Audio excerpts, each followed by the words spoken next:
share a little neuroscience tidbit. Love it. But I think it's one that you'll appreciate. Most people don't know this, but there's a brain structure called the anterior mid-cingulate cortex. It doesn't mean anything. Right. We could call it the Cookie Monster. Right. But what's interesting about this brain area is there are now a lot of data in humans, not some mouse study, showing that when people do something they don't want to do, like add 3 hours of exercise per day or per week, or when people who are trying to diet and lose weight resist eating something. Right. When people do anything that and this is the important part, that they don't want to do. Right. It's not about adding more work. It's about adding more work that you don't want to do. Yes. This brain area gets bigger. Yep. Now, here's what's especially interesting about this brain area to me. And by the way, I'm only learning this recently because it's new data, but there's a lot of it. The anterior mid-cingulate cortex is smaller in obese people. It gets bigger when they diet. It's larger in athletes. It's especially large or grows larger in people that see themselves as challenged and overcome some challenge. Right. And in people that live a very long time, this area keeps its size. In many ways, scientists are starting to think of the anterior mid-cingulate cortex not just as one of the seats of willpower, right, but perhaps actually the seat of the will to live. See, now we're talking. And when I learned about the anterior mid-cingulate cortex, I was like almost out of my seat. And I've been in the neuroscience game since I was 20. Now we're the same talking. age. And I was so pumped because I've heard of the amygdala, fear, prefrontal cortex, it's planning and action.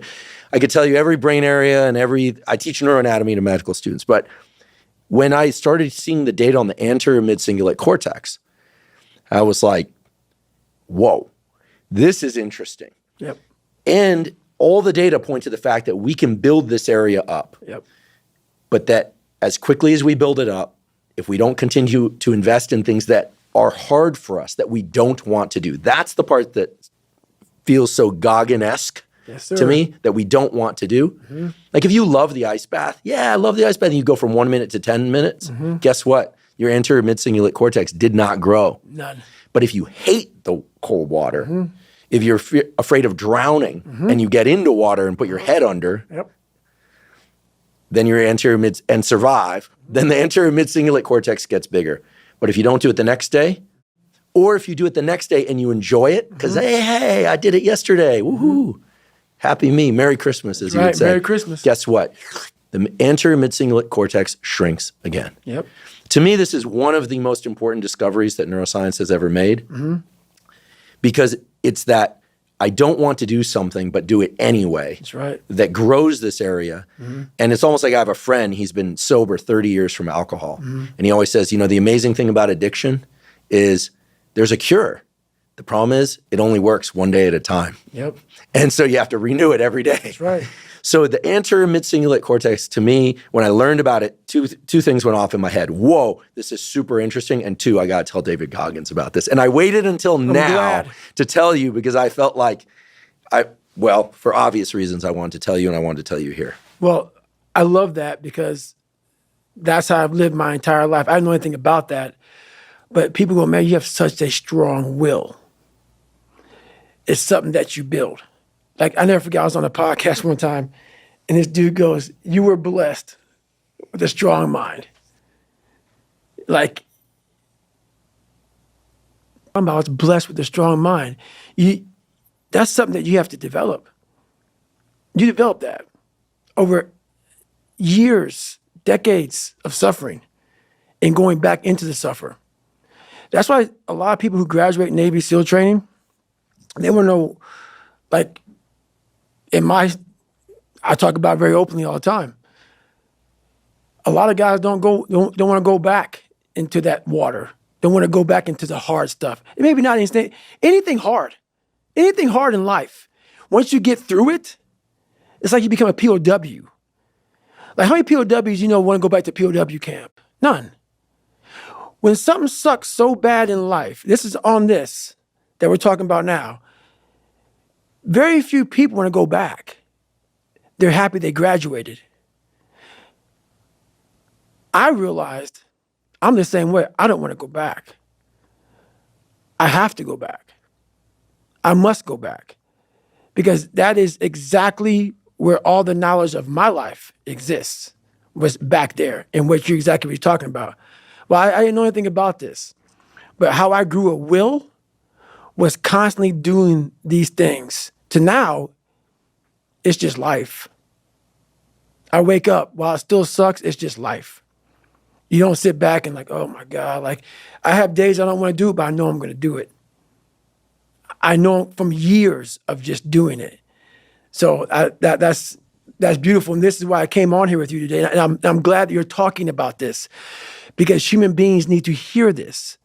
They need to stop hearing these hacks on this and that. There's no hack. Yeah, you may this and that and saunas and this, and all this. Yeah, it's great.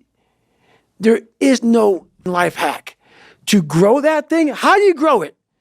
Do it and do it and do it and do it. That's the hack. The hack is go. And that's what I realized. Life, that's why I wanted to come on here today. I didn't want to come on here and talk about no passion and purpose and how to get to bed and how to hit a alarm clock and all this catchphrase. Because that wasn't how I lived.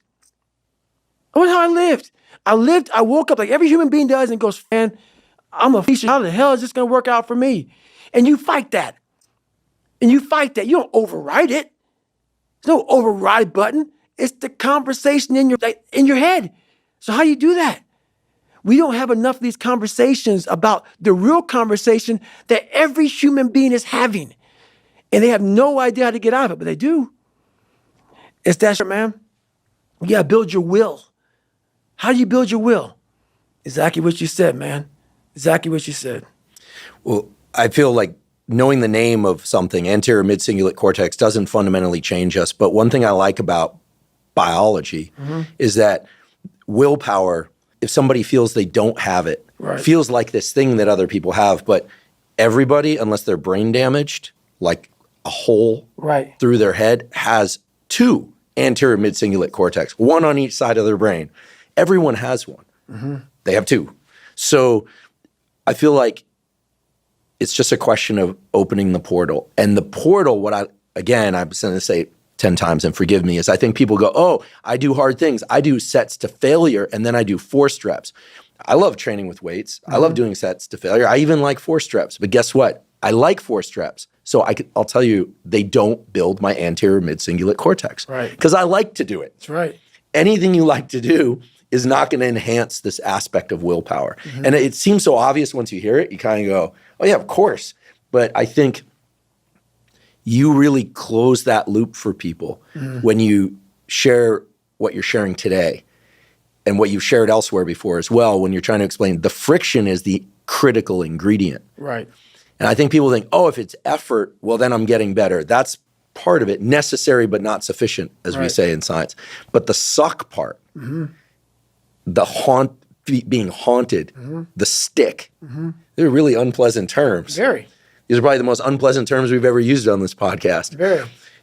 Those are the levers. Those are the gears. And without those, this thing that you're talking about, David Goggins, as a verb. Right. You know, I'd sometimes make the joke, but it's not a joke. Right. Goggins is a name, and it's a verb. People go, I'm going to Goggins that. Right. Right? But that's, I think, again, I'm not a psychologist, but I think that's what you're talking about. The stick, the friction, being haunted.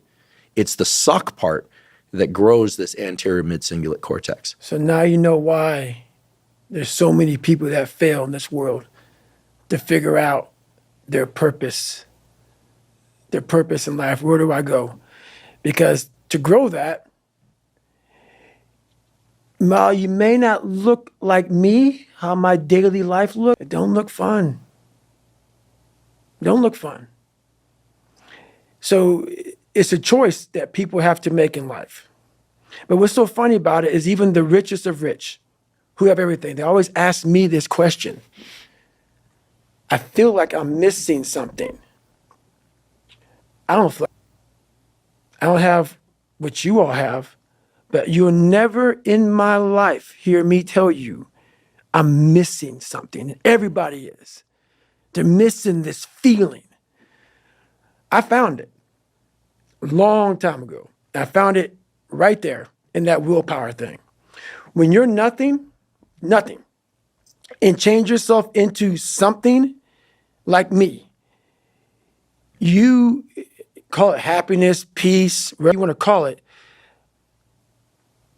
people are missing exactly what went on with David Goggins. Why don't you smile? I do. But I figured something out. That's why you'll never hear me say I'm missing something. I found it years ago. You find it in the suck. You find it in the suck, and you find it repeatedly in the suck to the point where you know exactly who you are. Most people are missing something because they don't know who they are. They never examine themselves. They've never done this experiment on themselves. The lab rat, we're all lab rats, but you're also the scientist. You create your own self. Most people are missing something because there's so much trapped in there. I don't even want to say potential. I think that's word used out too much too. There's so much in you that God or wherever the hell you believe in, or if you're an atheist, in you that you have not unlocked. That you walk around with this gorgeous wife or great husband and all this money. You're like, God, I'm missing something. Yeah, because it's about 75% of you is still fair, still chained up because you just didn't want to find your willpower. Didn't want to find your soul, your will, your heart, your determination, your guts, your courage. And what that looks like, it looks scary. Like your little scary lab I went in. Scary. To wake up every day and say, I'm stupid, but I want to figure out a way to be smarter. Versus saying, man, I just can't do that. So you limit this box. So your box becomes so small of things you can do. My box wasn't even a box. It was like a little pinhole. And then through examining myself, getting some willpower, some courage, it became bigger than this table. But that's what we all do. That's why I wanted to come here today and talk to you about real, not no fuck hacks. There's no hacks, bro. It's you against you. You against you.